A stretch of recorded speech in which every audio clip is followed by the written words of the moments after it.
Avril et le Burkina Faso coupent le robinet. Plus de coton brut vers l'Occident.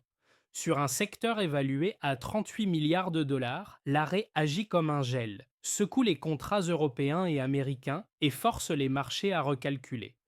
Derrière, la promesse est simple: transformer sur place, bâtir 4 grandes raffineries, viser 2 000 emplois en 5 ans et réduire la pauvreté rurale plutôt que l'exporter.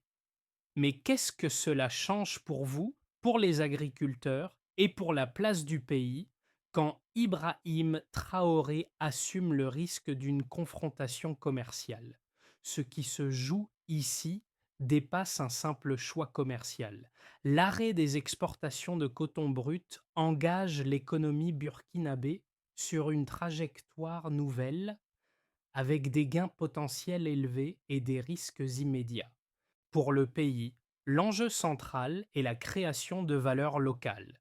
Transformer une matière première historiquement vendue à bas prix en emplois industriels, en revenus durables et en compétences internes. Pour les zones rurales, c'est la perspective de sortir d'un modèle où le travail agricole nourrit surtout des chaînes de valeur étrangères.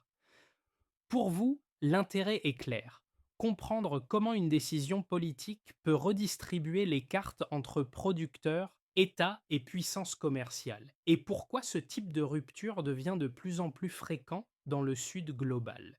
Car ce pari pose aussi une question de coût. Tensions diplomatiques, rétorsion commerciale, investissements lourds et délais industriels composent l'autre face du projet. La ligne suivie par Ibrahim Traoré promet une souveraineté accrue, mais elle teste la capacité d'un pays enclavé à absorber le choc et à tenir dans la durée. La vraie question n'est donc pas l'audace du geste, mais sa soutenabilité. 3 mois après l'annonce, un premier chiffre tranche le débat. L'emploi rural progresse déjà de 6% malgré l'arrêt total des exportations de coton brut. Autrement dit, le choc redouté ne s'est pas traduit par un effondrement immédiat, mais par un déplacement rapide de l'activité vers l'intérieur du pays, un signal que peu d'observateurs anticipaient à ce stade. Pour comprendre cette rupture, il faut revenir au point de départ. Pendant des décennies, le Burkina Faso a occupé une place bien définie dans le commerce mondial. Produire du coton, l'exporter brut, puis racheter plus tard des tissus et vêtements transformés ailleurs. Ce schéma a généré des devises, mais peu de valeur ajoutée locale. Les champs burkinabés alimentaient les usines européennes, pendant que les zones rurales restaient piégées dans des revenus faibles et volatiles. Cette dépendance structurelle a façonné l'économie nationale et ses marges de manœuvre. La décision annoncée en avril marque une inversion nette de cette logique. En suspendant les exportations, le gouvernement parie sur la transformation locale comme levier central de développement. Le coton n'est plus traité comme un simple produit agricole, mais comme une ressource stratégique à industrialiser. Le plan prévoit la construction de 4 grandes raffineries, des usines de filature et de tissage, et une montée en compétences progressive de la main-d'œuvre locale. L'objectif affiché est double: capter une part plus importante de la chaîne de valeur et stabiliser les revenus dans les régions rurales. Ibrahim Traoré s'inscrit ainsi dans une lecture politique du commerce international. Pour lui, exporter des matières premières revient à exporter de la pauvreté, tandis que transformer localement permet de retenir richesse et emploi. Cette vision, présentée comme une affirmation de souveraineté industrielle, rompt avec les recommandations prudentes des institutions financières internationales qui redoutent les coûts de transition et les tensions commerciales. Le contexte international rend ce choix encore plus sensible.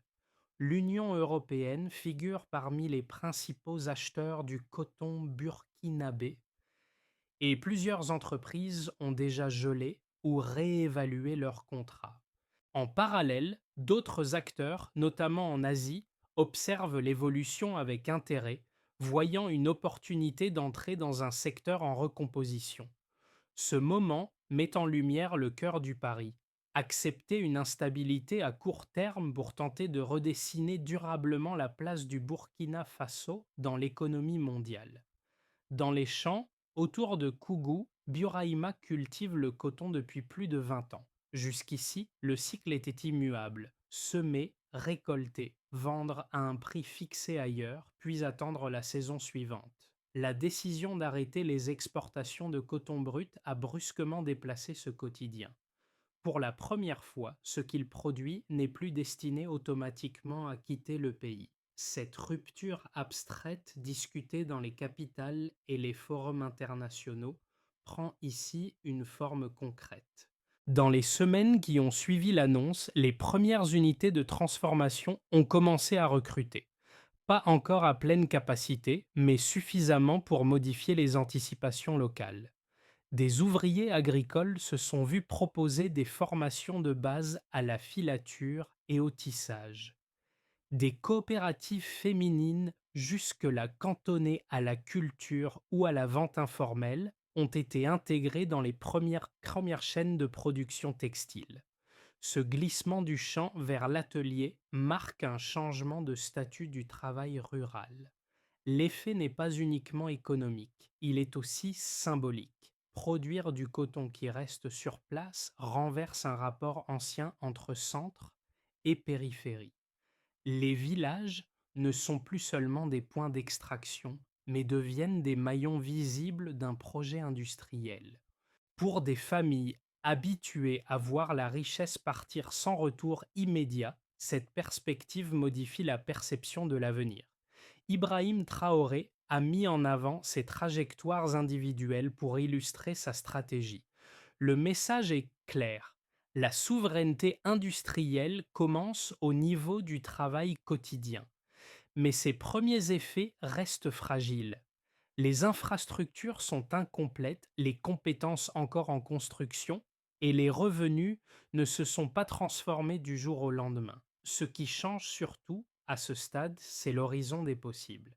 L'essentiel, ici, est simple. Une politique macroéconomique commence à redessiner des vies concrètes, avant même d'avoir livré tous ses résultats. Revenons maintenant au déclencheur initial. En avril, l'annonce officielle tombe, le Burkina Faso suspend totalement l'exportation de coton brut. La mesure est immédiate, sans phase transitoire. Les contrats en cours sont gelés, les cargaisons prévues restent à quai.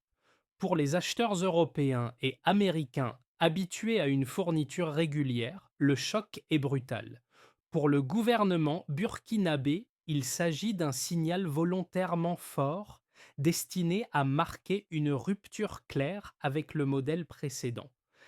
La première onde de choc traverse les marchés internationaux. Les négociants revoient leurs prévisions, certains industriels annoncent une réévaluation de leur chaîne d'approvisionnement. Dans les capitales occidentales, la décision est perçue comme un geste politique autant qu'économique. Les institutions financières internationales expriment leurs réserves, soulignant les risques de perte de devises à court terme et les coûts élevés de la transformation industrielle. À ce stade, l'incertitude domine et beaucoup anticipent un recul rapide de l'activité intérieure. Pourtant, la dynamique interne suit une autre trajectoire. Dans les jours qui suivent, le gouvernement détaille son plan.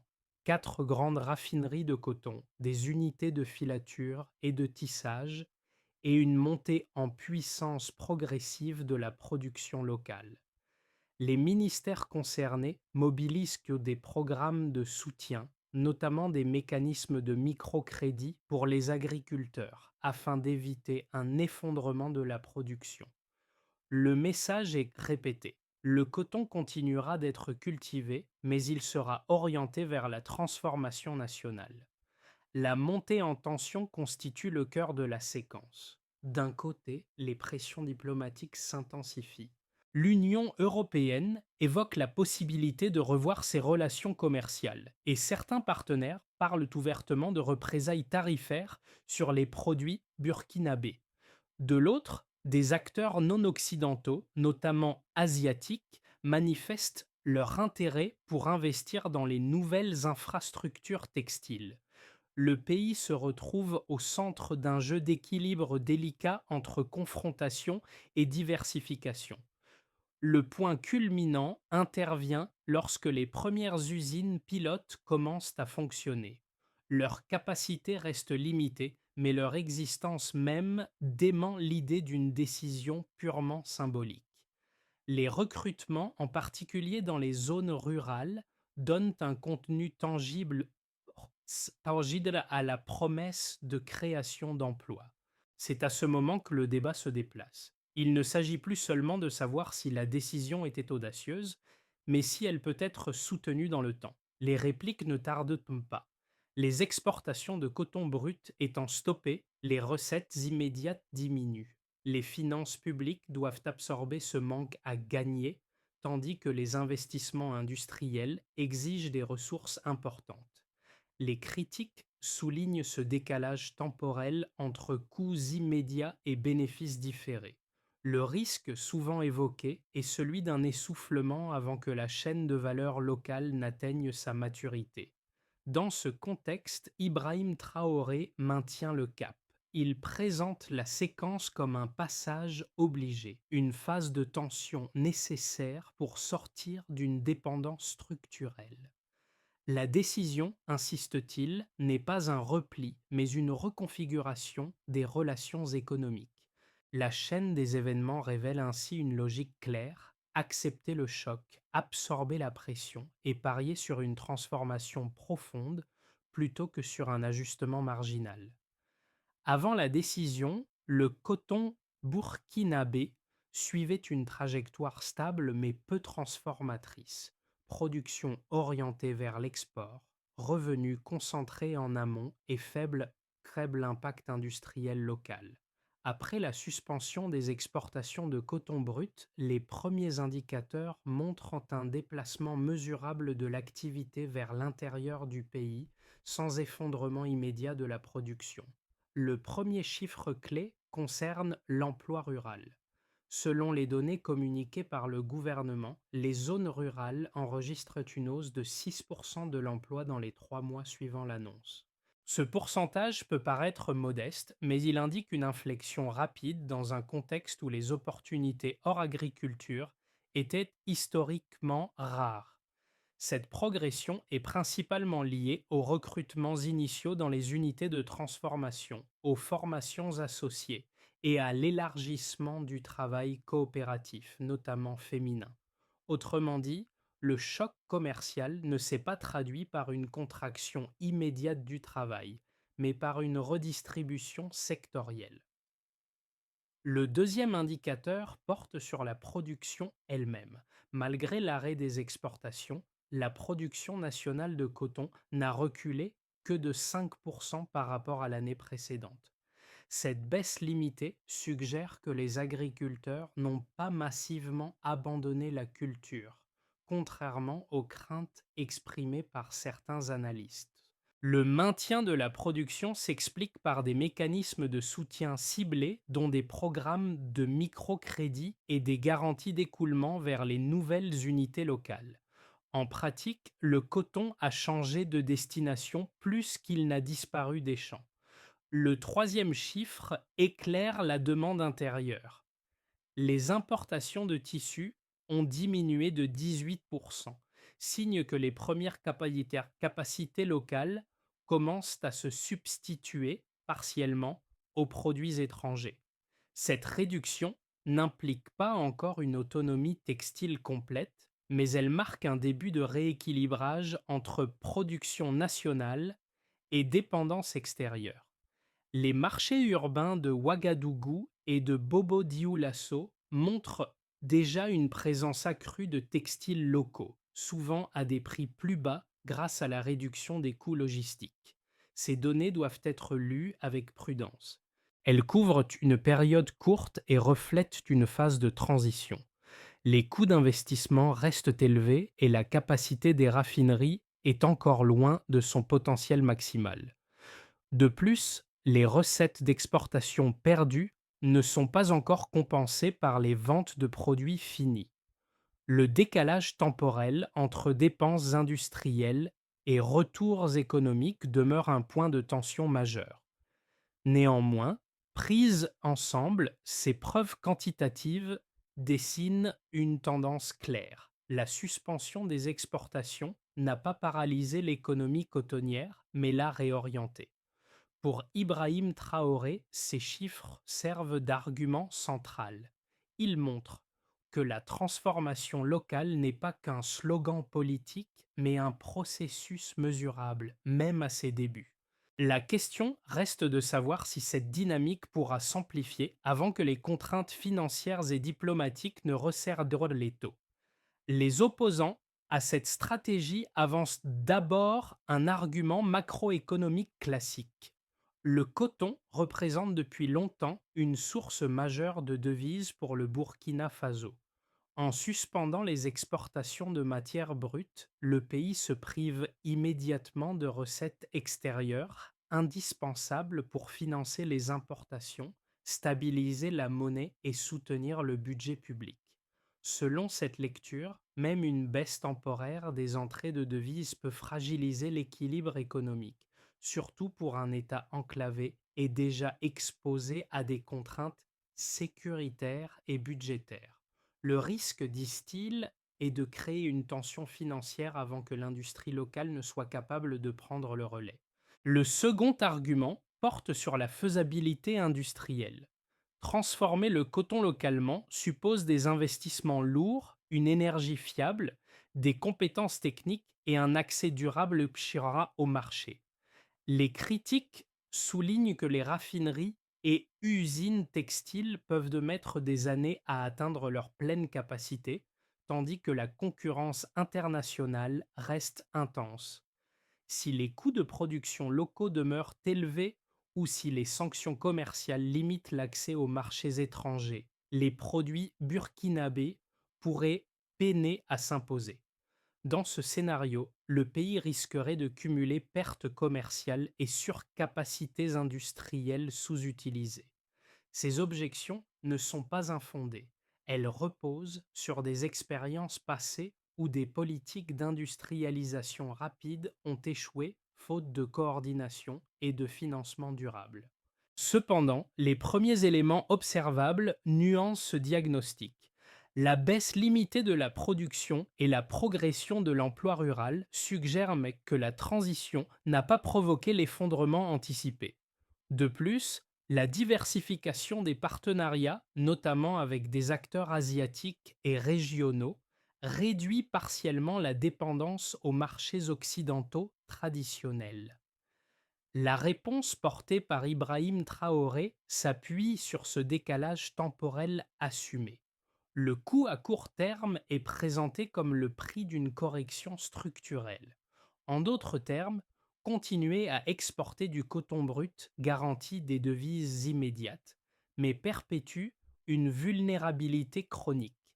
Miser sur la transformation locale expose à des risques initiaux, mais ouvre la possibilité d'un contrôle accru de la chaîne de valeur. Le débat n'oppose donc pas prudence et audace, mais deux horizons économiques différents. À partir d'ici, la lecture du dossier change. Jusqu'ici, la suspension des exportations pouvait être interprétée comme une mesure défensive, voire improvisée. Or, au milieu du processus, une autre logique apparaît. La décision ne vise pas seulement à bloquer des flux sortants, mais à forcer l'émergence d'un nouvel équilibre industriel. Autrement dit, le gel du coton brut n'est pas une fin en soi, mais un levier pour réorganiser les rapports de force économiques. Ce changement de perspective se lit dans la manière dont l'État arbitre désormais ses priorités. Les négociations internationales continuent, mais elles ne conditionnent plus l'ensemble de la stratégie. Les investissements dans les raffineries, la formation de la main-d'œuvre et l'intégration des coopératives locales deviennent le cœur du dispositif. Le calendrier n'est plus dicté par les contrats d'exportation, mais par la montée en capacité des unités locales. Cette inversion est discrète, mais déterminante. Ibrahim Traoré assume ce repositionnement comme un test de crédibilité politique.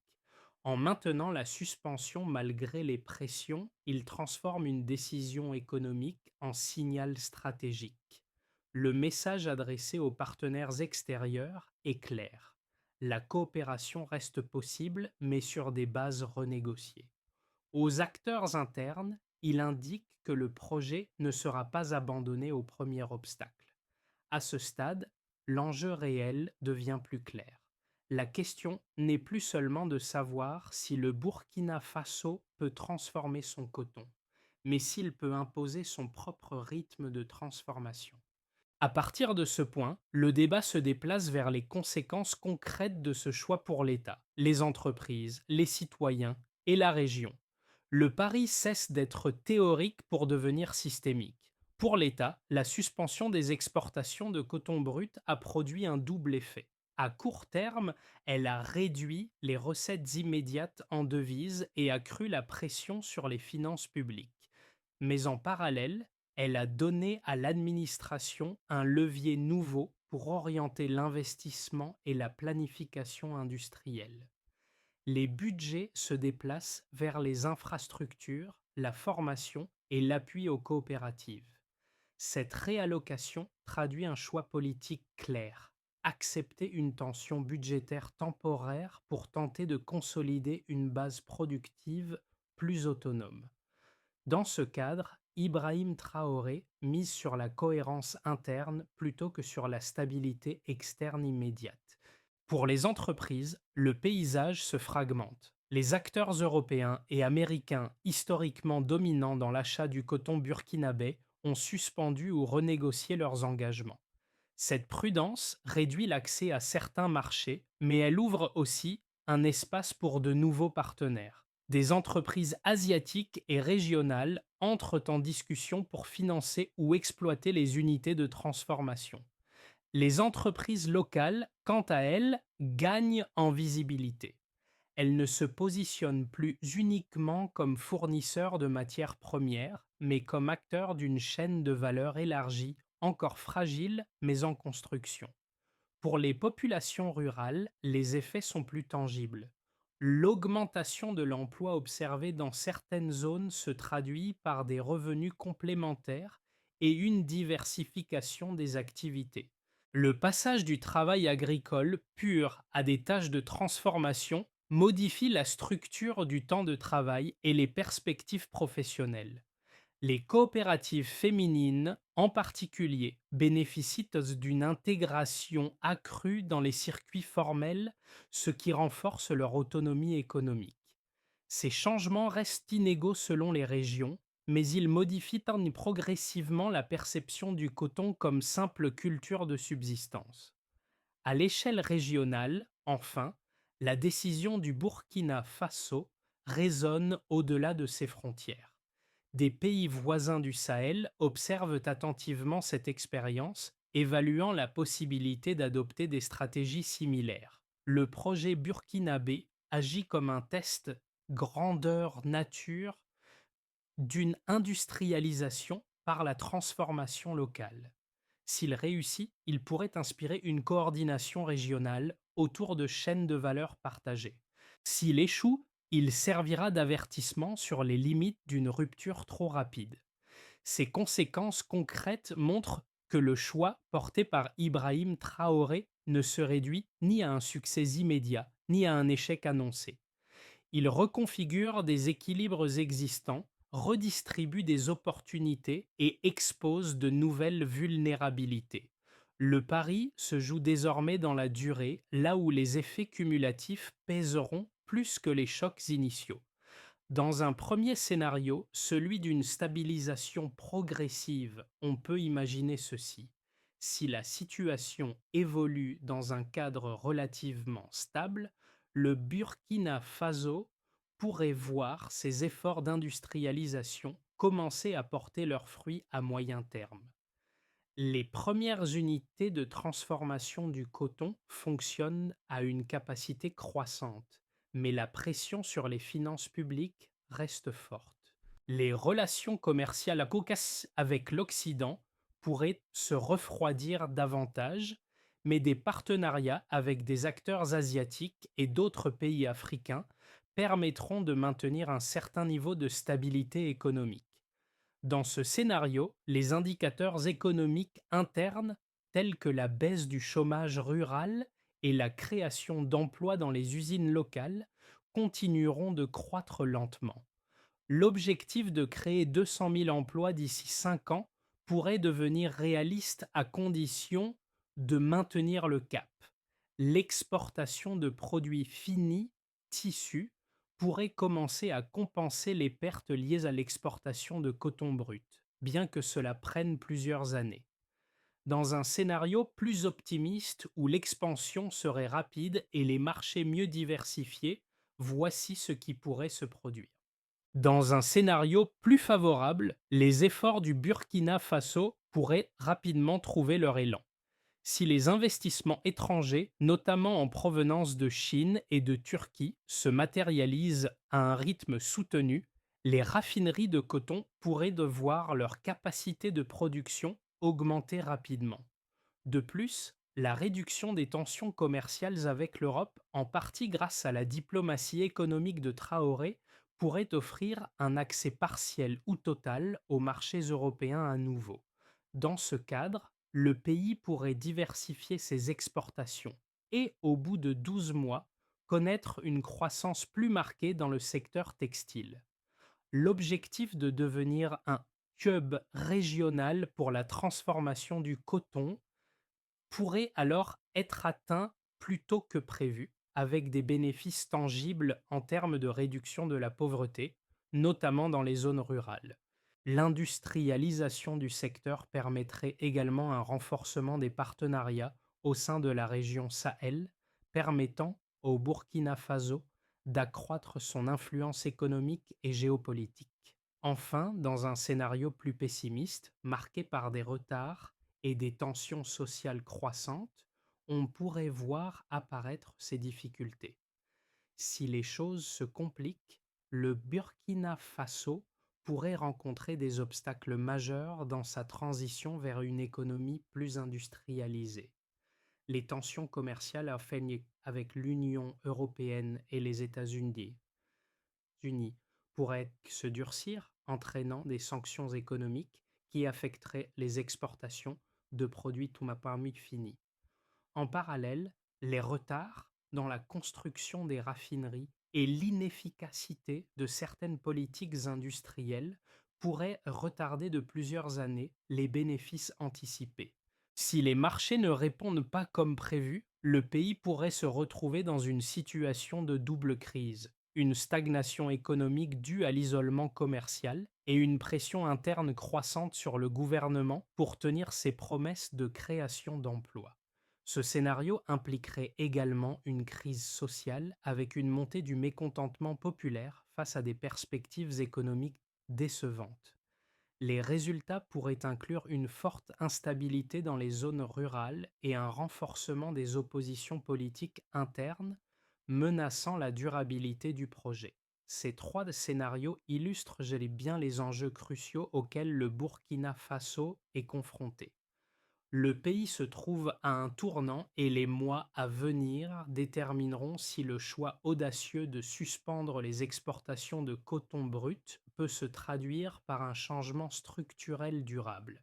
Le pari d'Ibrahim Traoré, au-delà des risques, est aussi une opportunité. Mais l'issue reste encore incertaine. L'impact de la décision d'Ibrahim Traoré sur les différents groupes sociaux du Burkina Faso est manifeste bien qu'encore en évolution. D'un côté, les zones rurales bénéficient d'une première vague de création d'emplois, avec une nette préférence pour les travailleurs locaux et notamment les femmes. La construction des raffineries et des unités de transformation du coton a permis d'intégrer un nombre important de femmes dans des secteurs auparavant dominés par des hommes ou laissés à l'agriculture informelle. Ces nouvelles opportunités sont un levier pour la réduction des inégalités de genre, une dynamique qui pourrait s'intensifier avec l'expansion du secteur textile. Les agriculteurs, eux, voient une véritable évolution. Au lieu d'être simplement des producteurs de matières brutes, ils deviennent, petit à petit, des acteurs essentiels dans une chaîne de valeur complète. Cependant, ce changement n'est pas homogène. Certaines régions, mieux équipées et plus proches des nouvelles infrastructures, récoltent les fruits de cette transformation plus rapidement que d'autres. Ce phénomène met en lumière un fossé géographique au sein du pays qui pourrait accentuer les inégalités sociales si des mesures d'équité ne sont pas prises. Pour les jeunes générations, ce projet pourrait offrir de nouvelles perspectives professionnelles et une rupture avec l'exode rural qui frappe traditionnellement le pays. Le secteur textile, par sa capacité à générer un grand nombre d'emplois, représente un levier de développement pour les jeunes, mais les résultats ne se font pas encore pleinement sentir. Les formations professionnelles et la montée en compétences des travailleurs devront être renforcées pour que cette population bénéficie véritablement des transformations économiques en cours. Néanmoins, ces promesses de transformation sociale risquent d'être compromises si la politique ne parvient pas à surmonter certains défis immédiats. Si l'isolement commercial persiste, avec des sanctions et des représailles qui freinent les exportations de produits finis, les emplois créés risquent de ne pas être soutenables à long terme. Ce scénario pourrait donc créer une fracture encore plus profonde entre les attentes des populations rurales et la réalité économique du pays. En résumé, l'impact sur les groupes sociaux est prometteur mais fragile. La clé réside dans la capacité du gouvernement à équilibrer les différentes pressions internes et externes et à garantir que les bénéfices économiques se diffusent de manière équitable à travers tout le pays sans laisser de côté les régions les plus défavorisées. Pour qu'une transformation aussi ambitieuse réussisse, il est impératif que le Burkina Faso suive un chemin structuré et pragmatique en surmontant les obstacles rencontrés jusque-là. Pour avancer concrètement dans cette direction, trois étapes clés se dégagent naturellement. D'abord, il faudra renforcer les infrastructures de transformation locale. La construction des 4 raffineries de coton est un pilier central du projet. Cependant, leur construction et leur mise en œuvre nécessitent une gestion rigoureuse et des investissements soutenus. Pour ce faire, il est nécessaire d'assurer non seulement un financement international, mais aussi une mobilisation des ressources internes, en s'appuyant sur les mécanismes de microcrédit et des partenariats publics-privés. Les compétences locales devront être renforcées, notamment en matière de gestion industrielle et d'ingénierie. La création de centres de formation spécialisés dans le secteur du textile permettra de garantir que la main-d'œuvre locale puisse répondre aux exigences techniques de ces nouvelles industries. Ensuite, il deviendra essentiel de diversifier les partenariats commerciaux. L'un des leviers pour pérenniser ce projet est la diversification des partenariats commerciaux. Si les relations avec l'Union européenne et les États-Unis continuent d'être tendues, le Burkina Faso devra intensifier ses échanges avec d'autres marchés, en particulier asiatiques, notamment la Chine, la Turquie et l'Inde. Cela pourrait passer par des accords commerciaux bilatéraux, mais aussi par l'intégration dans des réseaux régionaux comme la CEDEAO, afin de faciliter l'exportation de produits finis vers des marchés plus proches.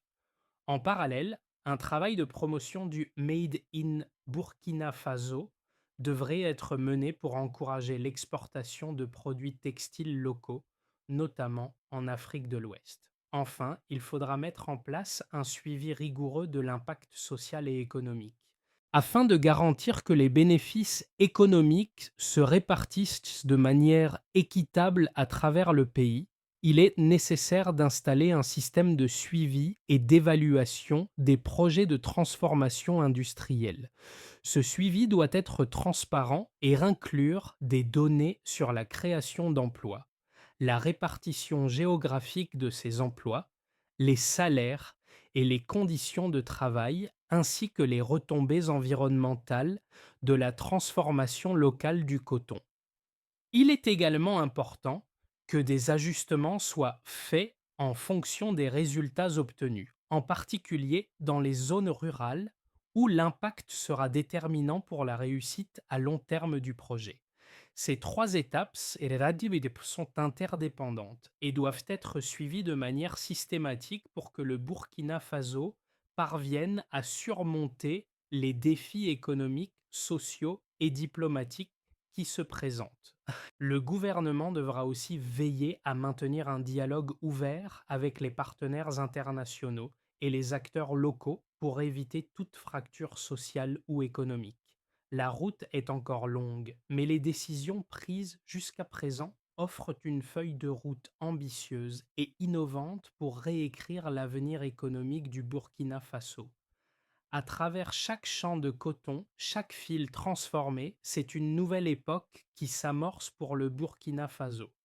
Ibrahim Traoré, en suspendant l'exportation du coton brut, n'a pas seulement pris une décision économique audacieuse, il a planté une graine d'espoir dans les terres du Sahel. Ces champs, autrefois simples producteurs de matières premières pour d'autres, deviennent aujourd'hui le symbole d'une nouvelle souveraineté, d'une lutte contre la dépendance. Chaque fibre de coton cultivée ici porte désormais l'espoir d'une nation qui choisit de forger son avenir, de bâtir des usines, de créer des emplois, de transformer les défis en opportunités. Dans chaque usine en construction, dans chaque foyer rural qui commence à voir ses efforts récompensés, se dessine un avenir plus autonome. Le Burkina Faso n'est plus simplement un acteur de la scène mondiale pour ses matières premières. Il aspire à jouer un rôle central dans la transformation de son destin économique. Cette révolution, encore fragile mais déjà tangible, se nourrit des rêves d'une génération de Burkinabés prêts à prendre leur place sur la scène mondiale. Le projet de transformation du coton brut n'est pas juste une question d'industrie ou de politique économique.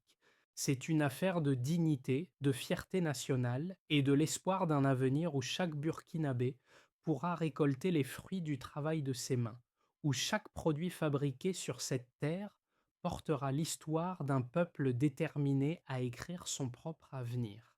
Ibrahim Traoré a amorcé ce changement. Le reste dépendra de la volonté collective du pays et de la capacité à faire grandir ce projet, à le nourrir d'actions concrètes et d'engagements partagés. Le Burkina Faso est à un moment charnière, une étape décisive où l'histoire se réécrit. Le pari d'Ibrahim Traoré est ambitieux, mais la route est encore longue et pleine de défis. Ce n'est pas seulement une affaire de politique ou de stratégie économique, c'est un projet collectif, un rêve national.